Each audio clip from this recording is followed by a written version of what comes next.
it all starts with human capital. If you select the right people, and if you have a strong process in place to select those people and to onboard them and mentor and support them along the way, then it's much easier to put a personalized professional learning culture in place and trust your people to not only do some self-directed learning, but to teach within the organization.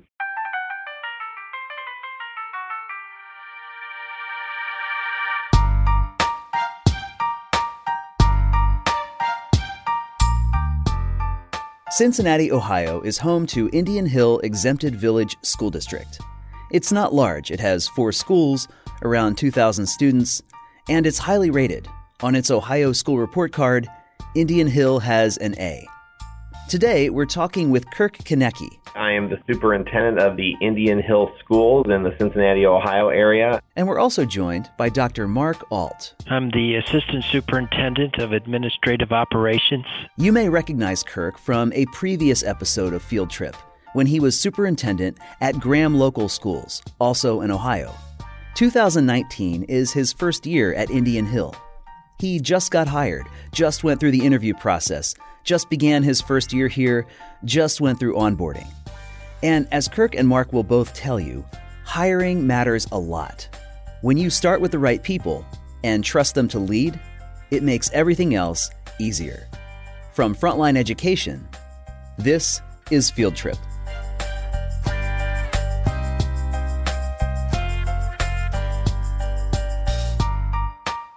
We're going to jump right into my conversation with Kirk Koennecke and Mark Ault.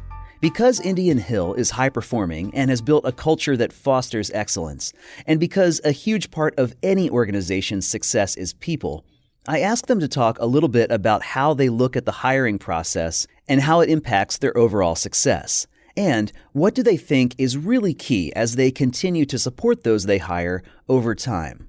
Well, I think first of all, we're blessed in that our community embraces education. It's very important to them. And so with that interest and that support, we're able, I think, to attract top quality candidates.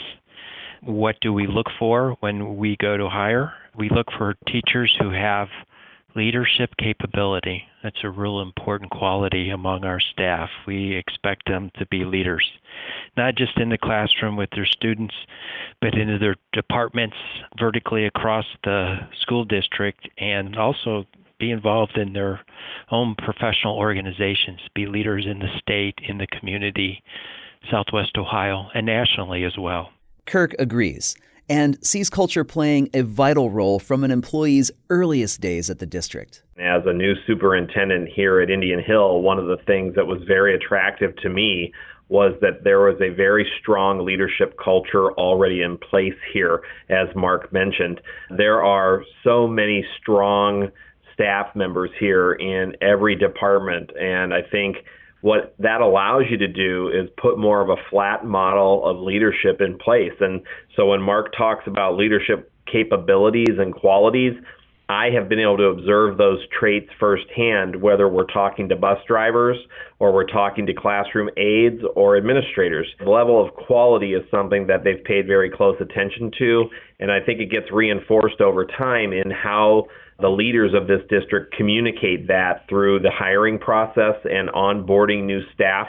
I myself sat through an orientation process where I really was given a lot of information about expectations and what type of culture we have here, and those are high expectations. And I think those things help reinforce that culture over time so that the people we bring in are strong, but then they also help each other to stay strong.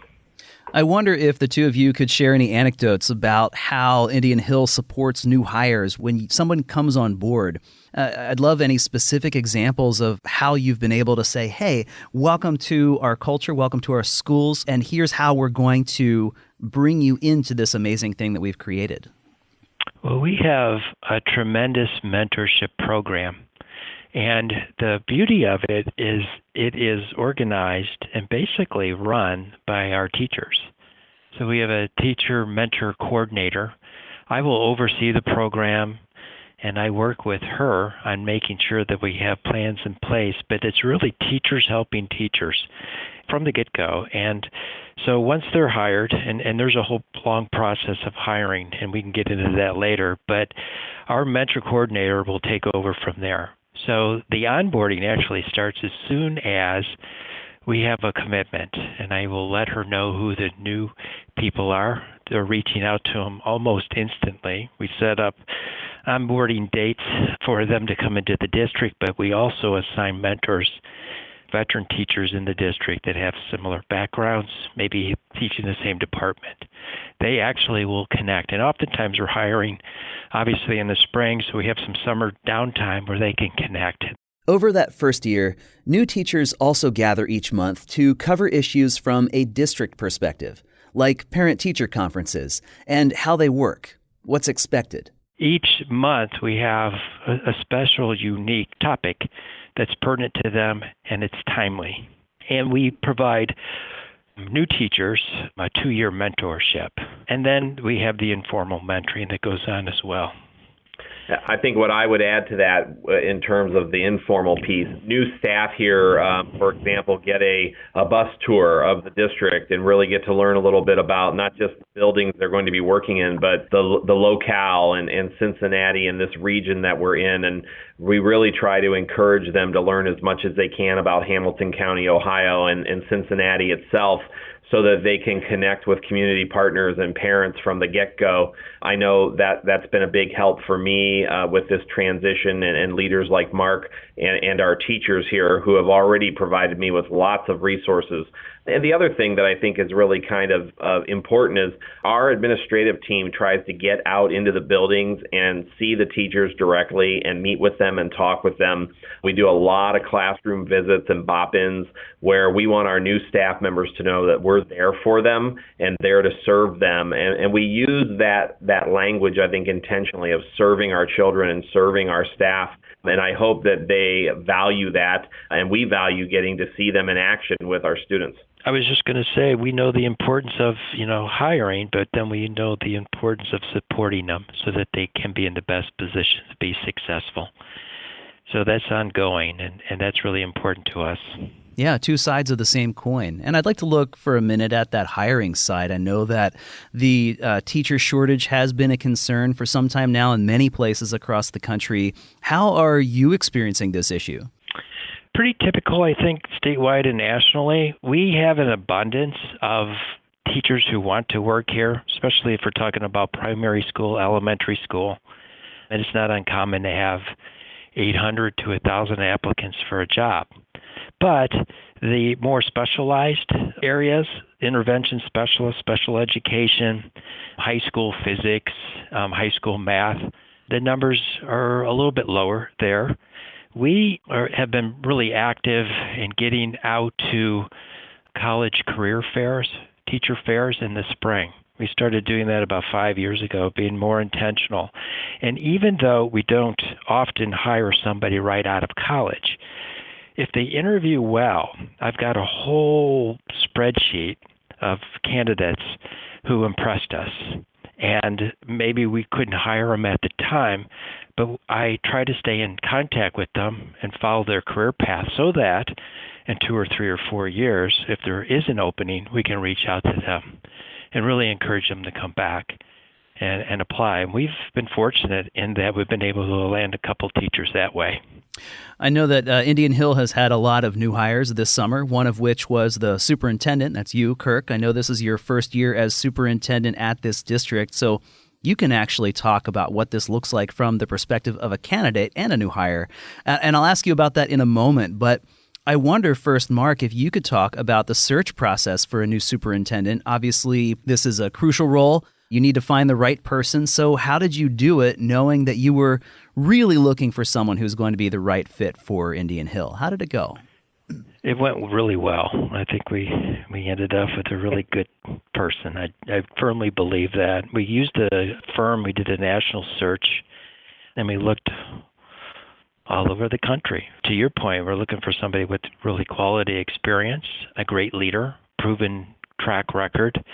We also involved our community. We did a lot of community forums. What are you looking for in a superintendent? Gathered a lot of information from students, gathered information from staff.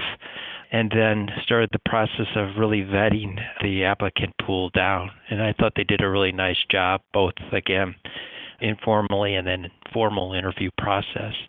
But gathering that input from our community was really important, as well as all of our stakeholders. Our kids even had a part in it. And Kirk, what did this process look like from your perspective, both the hiring and the onboarding process? Well, it was definitely unique in that from the get-go, I had a lot of questions to answer, and some of those questions were delivered to me in new ways. So, for example, there was a video screening tool that was used, and the consultation firm that Mark and the Board of Education here used, I think really helped them to focus in on that feedback they got from all the stakeholder groups and ask some really rich questions that caused a lot of reflection on my part. And I knew coming in for the first meetings in person that I was going to be receiving similar questions. And so as a candidate, I had to do a lot of homework, and I expected that, but I think that I was always surprised by some of the questions that come up. And they're always unique to the school culture. And what I learned right away was how high the expectations were here and what type of culture there was. I'm sorry, I don't want to interrupt, but I wonder if you could even share maybe some of the questions that really caused some of that reflection for you. Well, I think the Board of Education here wanted to know, as well as the staff in the district, they wanted to know, what could I add to the mix? Am I willing to be a part of a teaming culture? Do my own personal beliefs and values mesh with the culture here? And do I want to be innovative and creative and forward thinking while also maintaining some very high standards based on the processes and the traditions that had already been established here? And when you have to start really giving some specific examples and concrete evidence that you can do those things, as you know, it makes you think and reflect. And then that reflection, I think, makes you stronger and more open to continuing to learn, because at the end of the day, what I've learned here, which is what I wanted to share, is that this is a learning culture. Everybody here has a growth mindset and wants to continue to learn. And I don't think anybody walks around Indian Hill every day acting like they have it all figured out. I think what we try to do is ask each other for help and ask a lot of questions. I noticed that from the moment I arrived and started talking to people in the interview process, and I was so struck by how warm and friendly and collaborative this culture was. And I think one of the reasons that it's so supportive is people are willing to talk to each other about things, and they're willing to do research and homework together and make mistakes with each other and work through issues together. And that doesn't happen everywhere. I can tell you that as someone who's worked in other districts, but that was something I noticed immediately with this team. Can you talk a little bit more about once they made the decision to hire you as superintendent and you came on campus, came on board, what were the things that Indian Hill did that might have been unique? And I mean specifically here, what are the things that, from your perspective as the candidate being onboarded, that you said, that's brilliant, or what a great way to absorb me into this culture? Yeah, a couple of examples, and I give Mark and the team a lot of credit for this. The administrative team in this district purposefully and intentionally set up their summer schedules so that I could transition and have time with all of them to work during what might be downtime for a lot of school districts. So I regularly had an assistant superintendent like Mark Ault by my side helping me to learn about the culture here. I regularly had the treasurer working alongside me this summer. I was able to transition specifically because the board also provided that time for me to get into the district sooner rather than later and actually start to work with them. And I think another specific example is that our team immediately began to talk about how do we come together as a new team with a new leader and talk about values and talk about our norms. And so we put together a leadership retreat, and every one of my cabinet members, including Mark, helped to create that agenda. And we came together early on as a team, and we spent time together norming and really talking about our values and our beliefs as a team so that we would be ready for staff and students. And I think all of those things are very important when you're bringing in a new leader and having a transition plan in place. The last thing I would mention is that my board members were extremely gracious about introducing me to key stakeholders in the community, as were some of our leaders. I got to meet some parents and community partners early on because they helped set those meetings up, and those things have all helped me to learn about this culture. Ryan, I'll vouch for that too. Kirk started July 1st, but it feels like he's been here a lot longer. And I just think it's that, we had the July time, but even before then, trying to, again, send him in the right direction, meet the right people. But it feels comfortable, I think, for all of us. And I just think that was the whole transition process that we used. The role of the superintendent, of course, is a lot different from that of a teacher. And Kirk has been a superintendent before, so onboarding for him definitely looked different from that for a new teacher just out of college. I asked what ongoing support looks like for teachers, whether they're new or whether they've been there for 20 years. Well, we have during the day built-in common planning time at every building. So they have on a daily basis the opportunity to meet with their colleagues who are teaching the same grade level or subject area, and they push each other. Kirk's right, he mentioned that, and I think about our Latin department, and we have teachers that are passionate about teaching Latin, and they're really good, but they have the opportunity to meet daily, and they're always talking about best practice, and they're always kind of pushing each other. So there's those kinds of structures put in during the day. We offer and we encourage all of our teachers to go back and take classes, and we provide 4 semester hours of tuition reimbursement for that purpose a year. So we also have just been with Dr. Stewart. She's our Assistant Superintendent of Teaching and Learning. We've added some professional development days, and it's a beautiful thing. We're going to have it next Friday. It's called Braves Academy, and our teachers will lead it with Melissa's guidance, but we'll have a menu of breakout sessions that our staff will facilitate and lead, and our other staff members will participate. So we're learning from each other. So those are just a few things. We have what I think is unique to Indian Hill. We call it our I-Team. And so what we do is each building has representatives from each grade level and subject area in each building, so an improvement team, if you will, and they develop the school strategic plan, the improvement plan for that year based on data, based on social, emotional needs, and then they talk about the professional development that they'll need for that, and then the teachers will share that with the staff when they return in August, and then they meet each month during the year.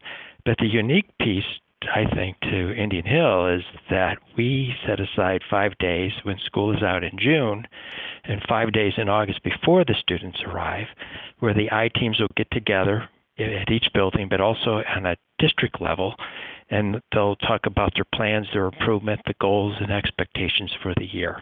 So when I say we want our teachers to be leaders, they are very much a part of that process. They own it, they feel empowered, and they help our administrators get the other teachers on board and understand the expectations. Tell me more about this Braves Academy event that you talked about. You said this is teacher-led and that you have menus of professional development. That sounds like it's something that is designed to, when you say menu, it brings up a picture of someone being able to choose, I want to take this and then this over here because these are what meet my needs. How do you set that up and structure it and decide what's going to be offered and who leads it? Yeah, so Mark Richardson, our tech director, and Melissa Stewart get together, and we'll set it up from a Google Doc type of thing, and we put the feelers out in April with the expectation of if you'd like to facilitate a session on a topic, if you want to co-teach it with one of your colleagues, you may. I'm telling you, the response has just been overwhelming. And then from that, we have a variety of topics. Now, sometimes we'll from a district perspective, let's say we have a feeling that we need to work on differentiated instruction, we may reach out to a few teachers who are really, really good at that, who maybe are humble and don't want to share, and we'll encourage them. But for the most part, this is a voluntary opportunity for them to share their skill and their knowledge.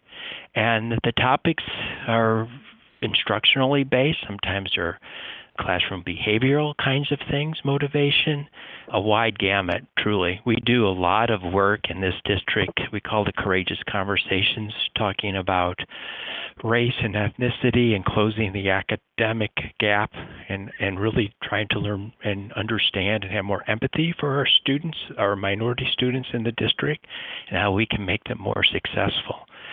So you could literally take 4 or 5 sessions during Braves Academy, and each one could be uniquely different. And it's kind of cool because one of the more popular ones last year was put on by a gifted teacher at the primary school. But we had high school science teachers sitting in on that session and having some good takeaways that they're going to turn around and implement in their classroom. Kirk agreed that menu format, allowing teachers to choose the sessions to attend, is central to what they're trying to do. We talk a lot about capacity with leadership, and I think one of the things you have to do in my role is you have to give up control and you have to trust your leaders. And that's easier said than done for any leader. We all want to be cognizant and responsible people, but at the same time, you have to play up the strengths of your teammates. And one of the things that you have to do to truly personalize professional learning and truly support teachers in a culture of public schooling today is you have to give them that menu of options for their own learning and that voice and choice in their own learning.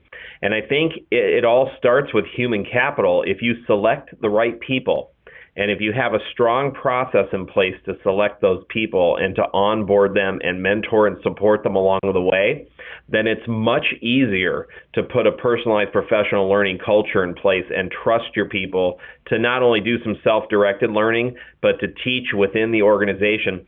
I mean, we have so many strong people here that can teach our own people the key concepts that they need to learn and reinforce. And what it really takes is trust.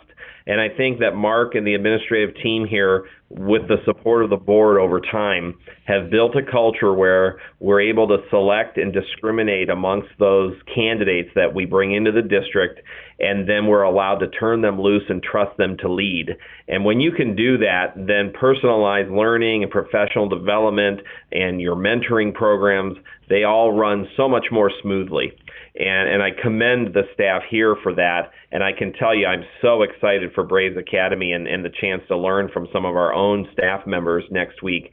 But that's just one example of the great human capital practices that are going on here. And they're all connected. You know, it all comes back to relational principles and values. And do you build those things into your culture and make them your norms? So what do teachers think about what Indian Hill is doing with professional development? And what kind of impact do they see for students? Well, we have, as I mentioned earlier, a real intentional program called Courageous Conversations. And it was an offshoot of, 5 or 6 years ago. Our high school principal came and said, we've got a few kids at Indian Hill High School that are still struggling with reading. And we're a high academic center of learning, but if our goal is to educate all children, these kids need some help with reading. And so, again, this is reflective practice. We know that we're not perfect. We know that there's areas for improvement. So we got this reading teacher, and we set up the class, and he came to me, and I asked him how it was going.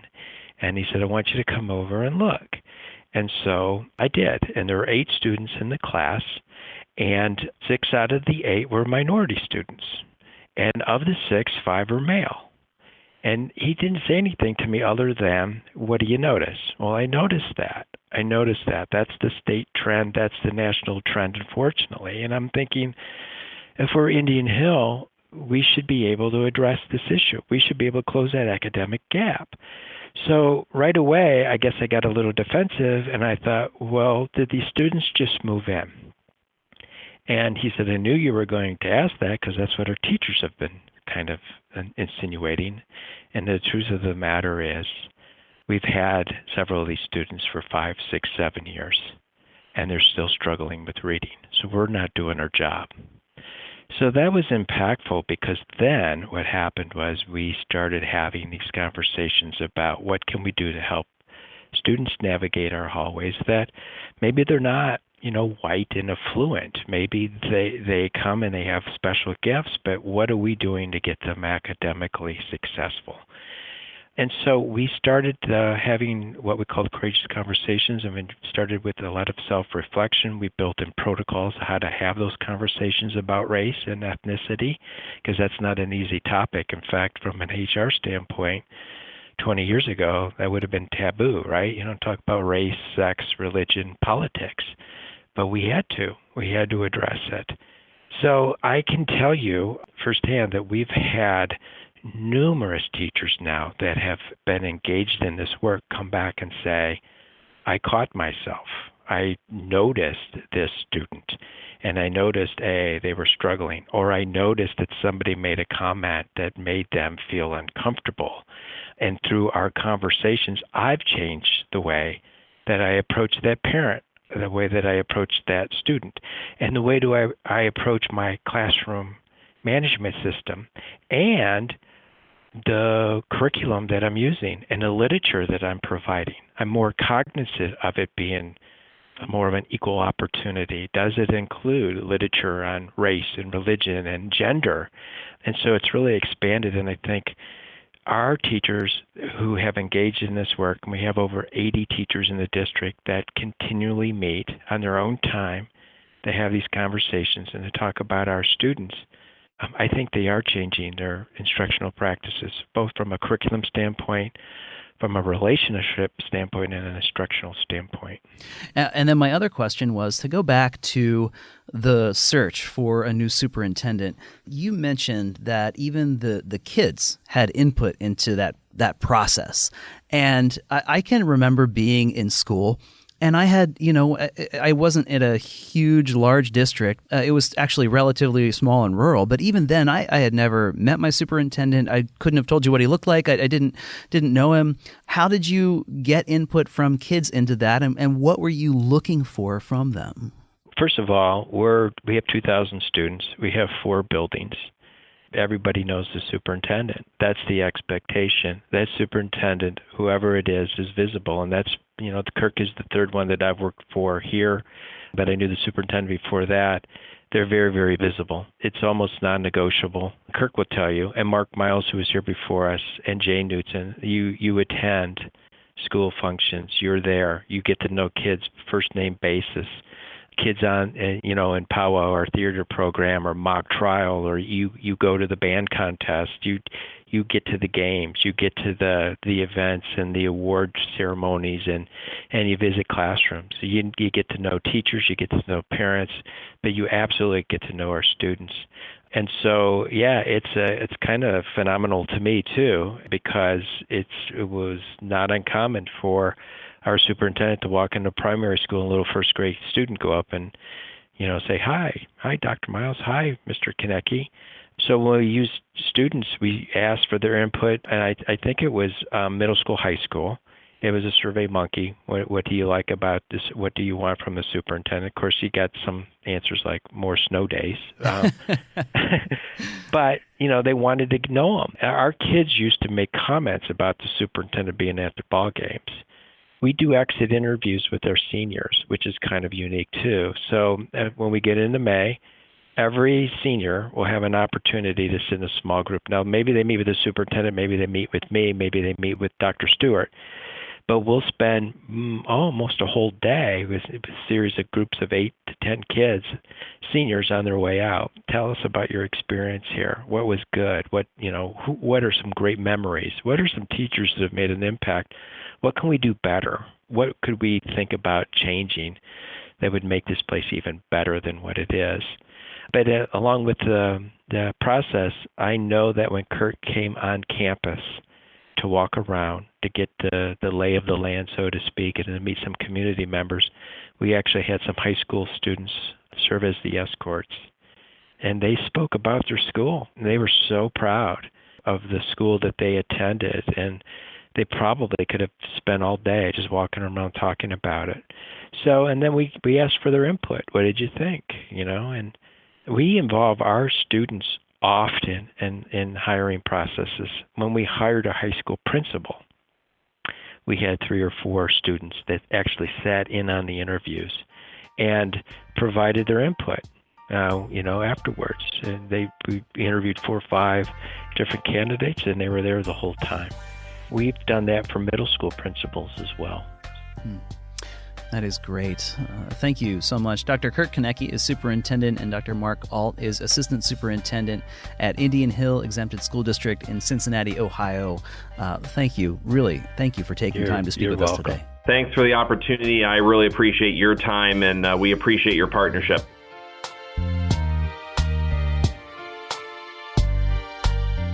This is the point in most podcasts where we usually ask you to leave us a review on iTunes, which would be great, of course, and remind you to subscribe or check back because we release new episodes every other week. And you should. But more than anything, at this point, would you think about the people that you work with? Is there anyone in your school or district who would enjoy hearing a story like this? A podcast enthusiast, perhaps? Forward this on to them. We love the stories we're hearing from our guests, and we want to share them as far and wide as possible. Field Trip is a podcast from Frontline Education, home of frontline recruiting and hiring, a software solution designed to help you proactively recruit more applicants and quickly identify the best candidates and get them on board. For more information, visit frontlineeducation.com. For Frontline Education, I'm Ryan Estes. Thanks for listening, and have a great day.